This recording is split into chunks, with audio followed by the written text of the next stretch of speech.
Well, you ought to have heard that up front. I'm sure it was rousing back there too. And thank you to Andrea, who moved from the back of the choir to the front row.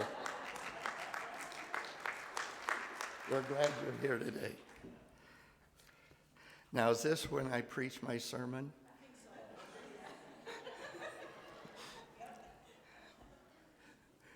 Well, I'll give it a try. Well, I have good news and bad news this morning.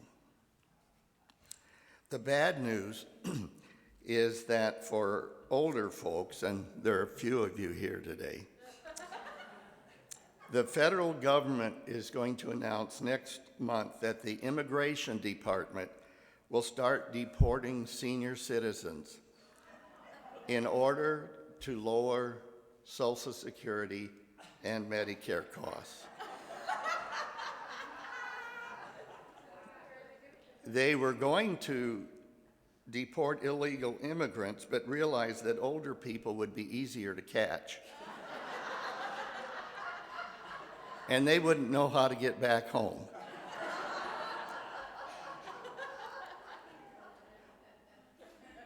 I'll see you on the bus. The good news is that I'm going to be a storyteller this morning. I'm going to tell you 3 stories. The first story is about an unnamed woman who appeared in the middle of an unusual set of circumstances and did a remarkable thing. Although her name has been forgotten, her deed is remembered. In fact, Jesus predicted that wherever the gospel is preached in the whole world, what this woman did will be told in her memory.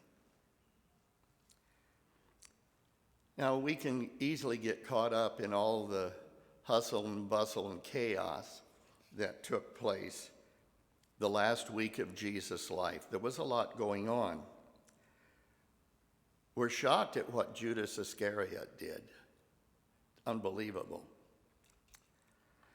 And when we look at all the activities of that week that lead to the cross, all of that drama and beyond led to the tomb.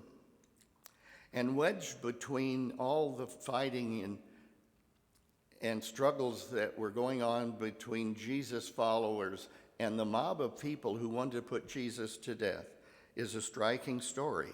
A woman appeared uninvited and steals the show. When she opens a vial of costly perfume and pours it on Jesus' head. Here, squeezed between leaders who were seeking an opportunity to kill Jesus and Judas, who was looking for a good opportunity to betray his Lord, is a story of an unnamed woman who offered Jesus a gift. This was her chance. She seized the chance, and her gift is remembered. Jesus, as we all know, was a poor, itinerant preacher who was on his last rodeo. He was no one to make a fuss over. He was on his way to die.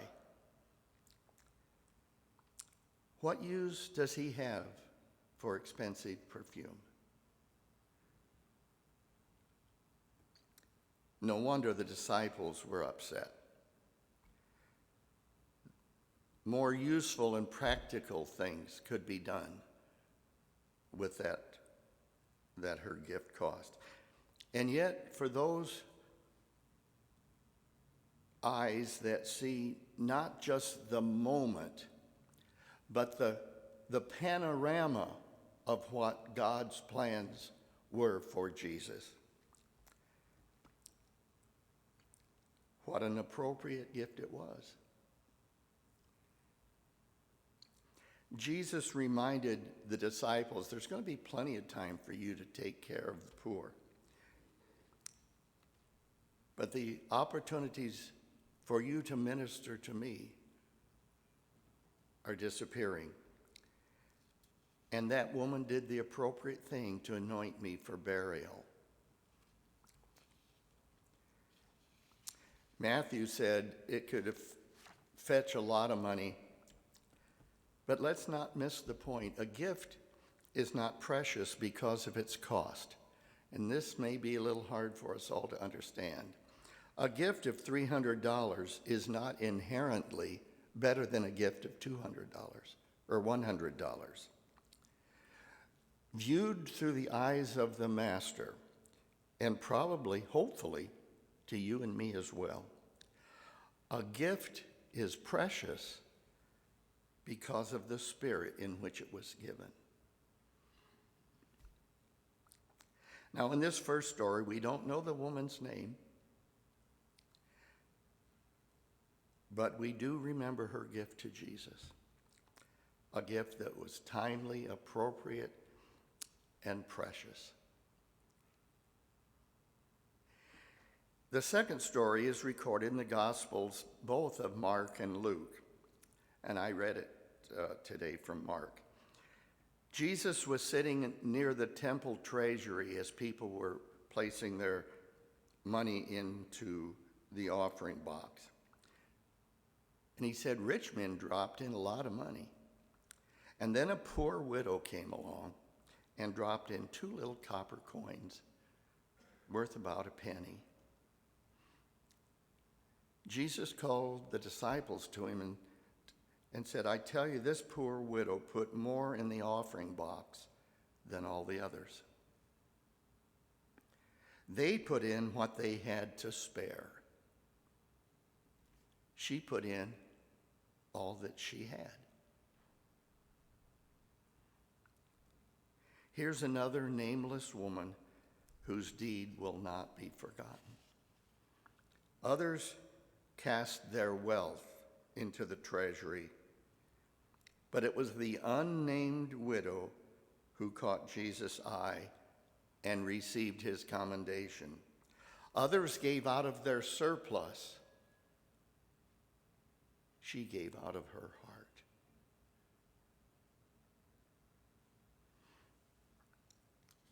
Hers is a gift that we remember to this very day, though we don't know her name.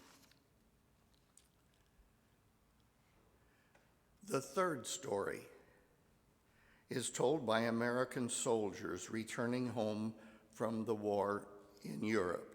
It takes place a few weeks before Christmas in 1917.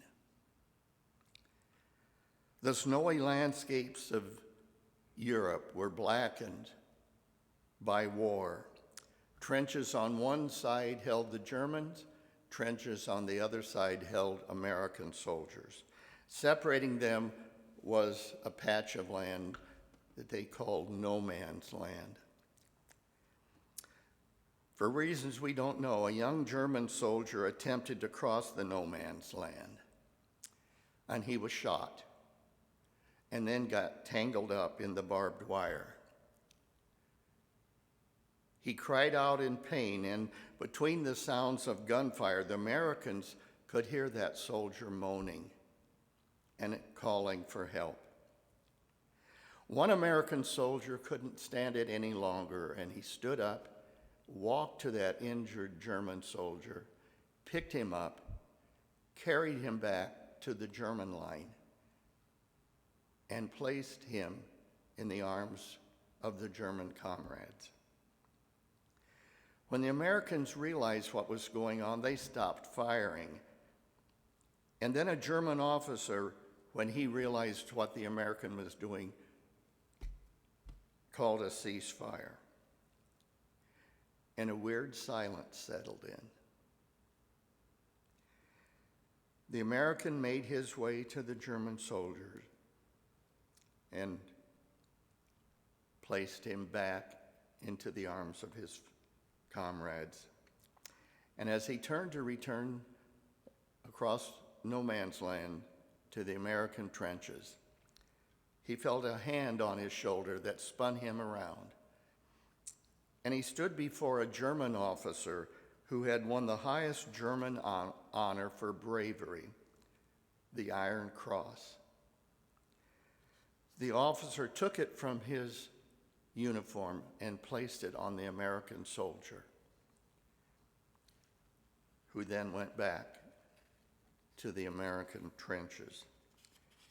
And when he was safely in the trenches with his American friends and comrades, gunshots resumed. The names of the German officer and the name of the American soldier were never known, or were at least forgotten. Their gifts are remembered to this very day, though their names are lost. Through the years, there are so many names forgotten. So many names were never known. So many sacrifices are made. On this Memorial Day weekend, we're reminded that the blood of grandparents, parents, siblings, spouses, children, and grandchildren are mingled with the American blood at Valley Forge and Gettysburg, in the trenches of France, on the shores of the Pacific, in the snows of South Korea, in the jungles of Vietnam, and in these later days in the mountains and deserts of Afghanistan and Iraq. American blood. American soldiers who remain nameless shed their blood. We don't know the names of the fallen, but we do know the price they paid. To paraphrase President Abraham Lincoln, we must never forget what they did. And so today in our hearts and spirits, we do remember those who have gone before and paid the ultimate price. Their names are forgotten. What they did, we remember today and forever.